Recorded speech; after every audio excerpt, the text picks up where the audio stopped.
Audio Jungle.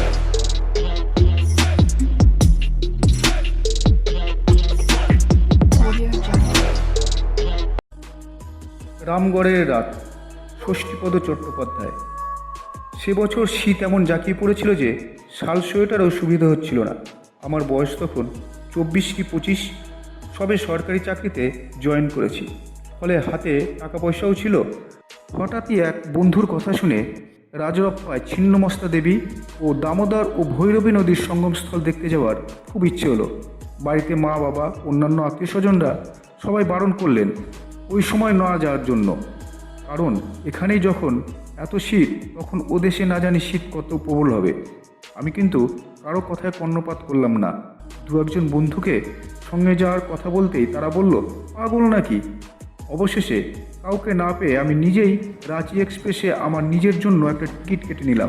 রাজরপ্পা যেতে হলে রামগড় হয়েই যেতে হয়, তাই কেউ কেউ হাজারিবাগ দিয়েও যাওয়া পছন্দ করেন। আমি রাঁচির পথেই বেছে নিলাম।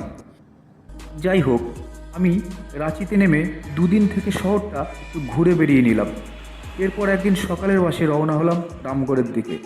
রামগড় থেকে রাজপ্পা দেখার সুবিধে খুব।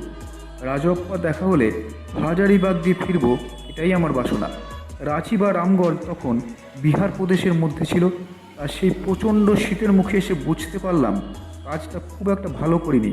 আর 1 মাস বাদে এলে এমন ভয়ঙ্কর হাড় কাঁপানো ঠান্ডার কবলে পড়তে হতো না। তবুও বয়স তখন খুবই কম, একেবারে উঠতি যৌবন, তাই অত শীতে কাবু হয়েও একেবারে হার মানিনি। রামগড়ে যখন বাস থেকে নামলাম, বেলা তখন প্রায় 12টা। রামগড় তখন এখনকার মতো এত জমে ওঠেনি। খুব নিম্নমানের এমন একটি কি দুটি হোটেল ছিল যেখানে রাত্রিবাস করা যায়, কিন্তু দুর্ভাগ্যই নিম্নমানের ওই হোটেল দুটির কোনোটিতেই জায়গা পাওয়া গেল না। আর রাজরপ্পায় যে যাব, সেখানে তো থাকার কোনো ব্যবস্থাই নেই। সন্ধ্যার পর একেবারেই শুনশান হয়ে যায় জায়গাটা। মন্দিরের পূজারী, দোকানদার ও পশারিরা বেলা গড়াতেই উধাও হয়ে যায় যে যেখান থেকে।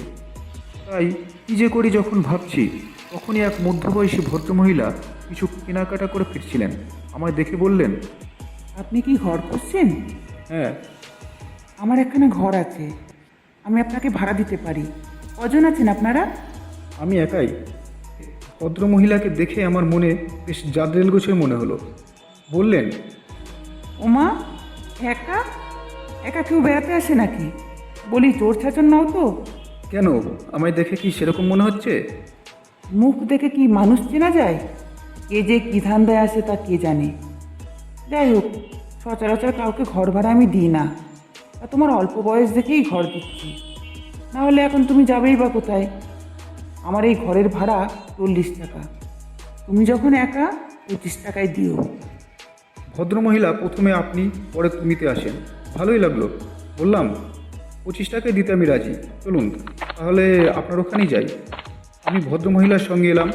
বাস রাস্তার বাদিকে একটা গলির মধ্যে 2-3টে বাড়ির পরই ওনার ছোট্ট দোতলা বাড়ি। নিচের তলায় উনি নিজে থাকেন। উপরতলাটা ভালো লোকজন দেখলে মৌকা ফেলে ভাড়া দেন। নিচে ওপরে দুদিকেই জল, কল, বাথরুমের ব্যবস্থা ভালো। ভদ্রমহিলা উপরে উঠে আমাকে দাঁড়াতে বলে 2-5 মিনিটের মধ্যেই ঘরটাকে পরিষ্কার করে ফেললেন। তারপর বললেন, 2টো কম্বল আছে, যদি লেপের দরকার হয় তো বলো, কোথাও থেকে আনিয়ে দেব। কদিন থাকবে শুনি? আজ তো আছি, কাল রাজরপ্পা থেকে পরশু ধানবাদ অথবা হাজারিবাগে চলে যাব। কেন, সেখানে আবার কি আছে? কিছুই নেই, ওখানে ট্রেন ধরে বাড়ি চলে যাব। ভদ্রমহিলা আমাকে ঘর খুলে দিয়ে বিদায় দিলেন। তারপর নিচের থেকে ডেকে বললেন, চান টান হয়নি নিশ্চয়ই? যদি গরম জল লাগে তো বলো, আমি ব্যবস্থা করে দেব। হ্যাঁ, তাহলে তো খুব ভালোই হয়, না হলে এই শীতে চান করা অসম্ভব। প্রায় মিনিট 10 বাদে ভদ্রমহিলা 1 বালতি গরম জল নিজেই নিয়ে এসে রেখে গেলেন আমার বাথরুমে। আমি প্রবল শীতকে উপেক্ষা করেও কোনো রকমের স্নানের পর্ব সমাধা করলাম। তারপর বাস রাস্তার ধারে কতকগুলো সস্তার হোটেলে উঁকি মেরে দেখলাম আমার রুচি অনুযায়ী কোথাও কোনো খাবার পাওয়া যায় কি না। এইভাবে ঘুরতে ঘুরতে মোটামুটি একটি হোটেল পেয়ে সেখানেই ঢুকে পড়লাম। ভাত, ডাল, তরকারি, মাছ সবই আছে এখানে। 7 টাকায় দমভর।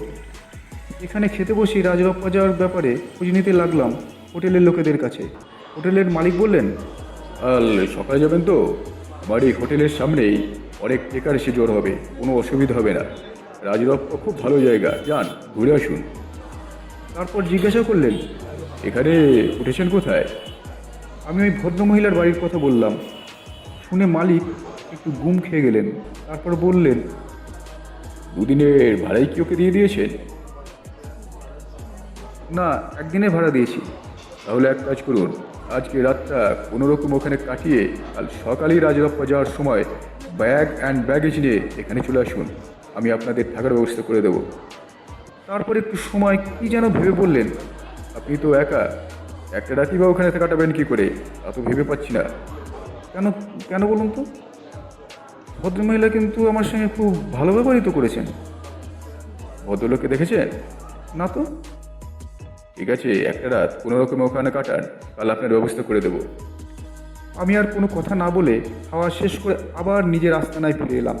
হোটেলের মালিক কেন যে আমাকে এখানে থাকতে না করছেন তা ভেবে পেলাম না। তবু ওর কথা শোনার পর আমার মনে কেমন যেন একটা ভয় ঢুকে গেল।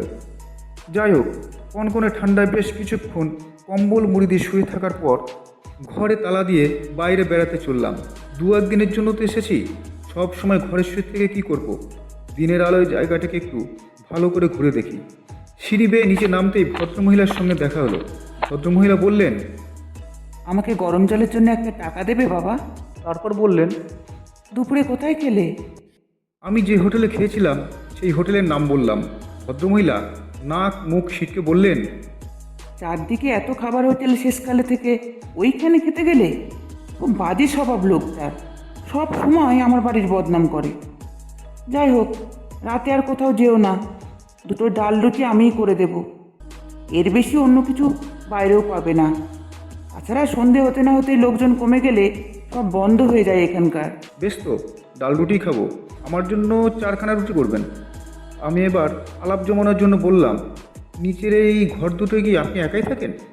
না না, একা থাকবো কেন, আমার কর্তা আছেন, আমরা দুজনেই থাকি।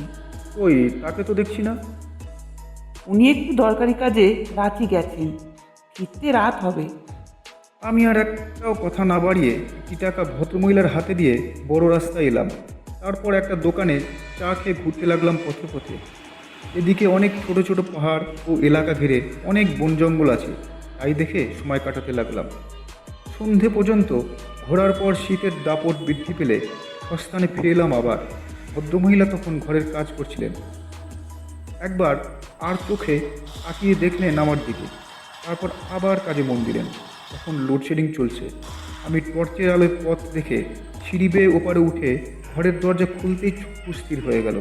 কেননা দরজা খোলার সঙ্গে সঙ্গে দেখলাম এক তরুণী ঘরের ভেতর থেকে আমার পাশ কাটিয়ে দ্রুত সিঁড়ি বেয়ে নিচে নেমে গেল। ওই দৃশ্য দেখে শিহরণ খেলে গেল আমার সারা শরীরে। কে তরুণী? আমার ঘরে ঢুকলো কি করে? তাছাড়া যখন আমি এখানে এসেছি তখন থেকে তো ওই ভদ্রমহিলা ছাড়া আর কাউকে তো আমি এখানে দেখিনি। তার চেয়েও বড় কথা, আমার তালাবন্ধ ঘরে ওই তরুণী ঢুকলো কি করে? আমি দ্রুত নিচে নেমে এলাম ভদ্রমহিলার কাছে। ভদ্রমহিলা বললেন, কিছু বলবে?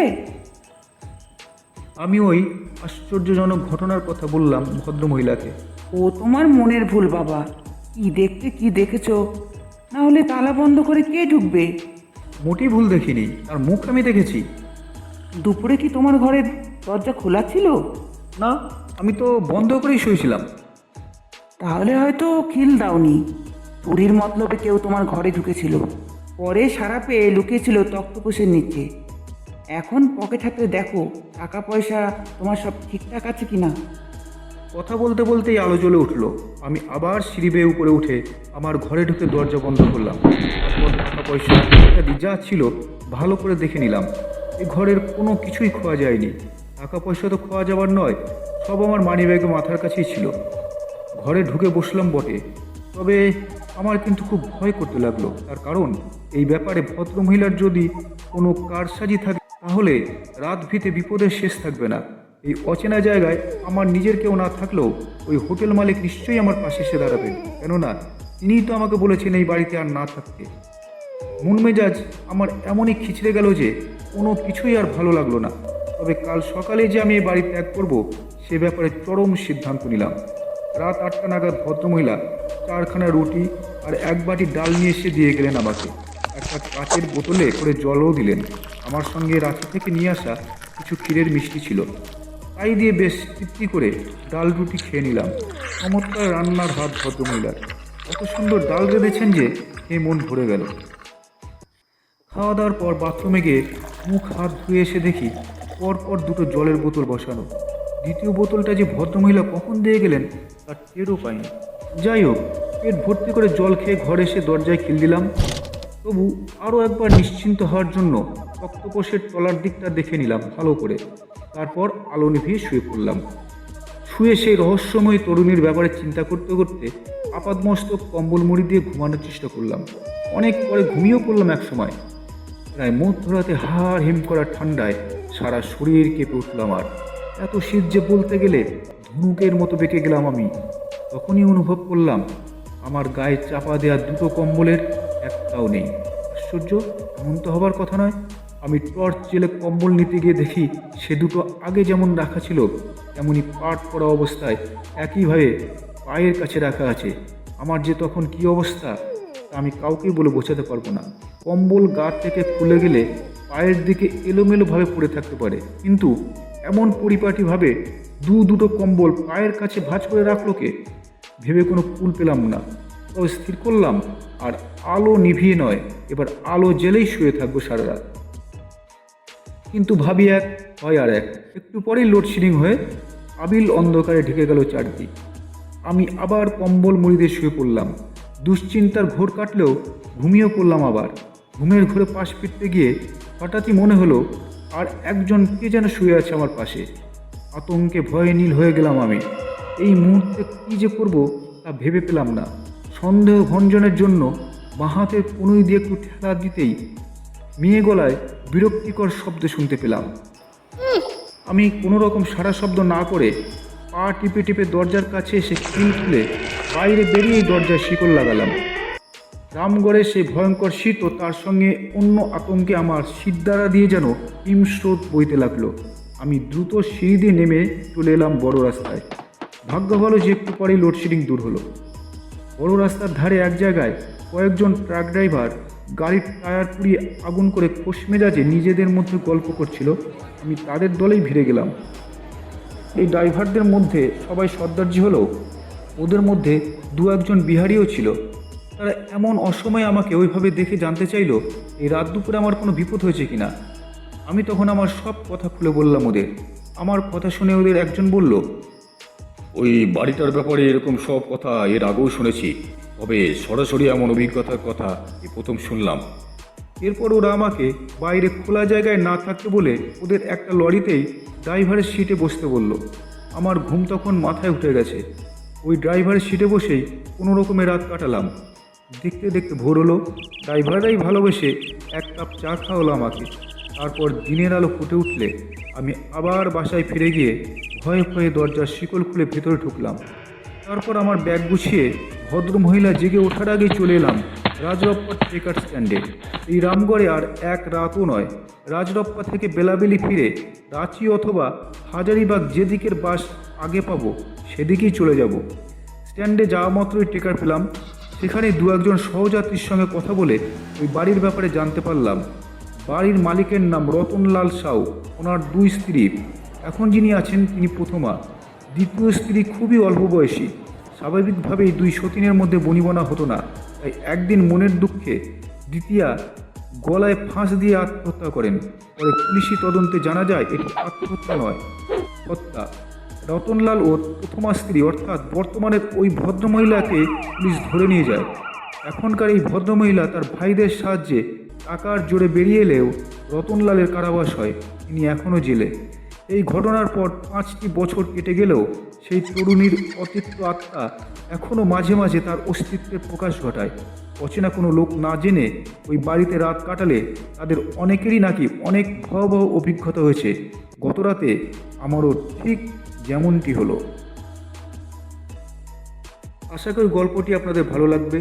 আর গল্পটি শুনে যদি আপনাদের ভালো লাগে আপনারা আমাদের চ্যানেলটিকে লাইক, শেয়ার, সাবস্ক্রাইব আর কমেন্ট অবশ্যই করবেন।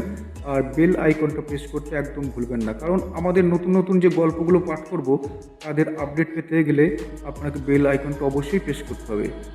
আপনারা সবাই ভালো থাকুন, সঙ্গে থাকুন, আমাদের সাপোর্ট করুন। শুভরাত্রি।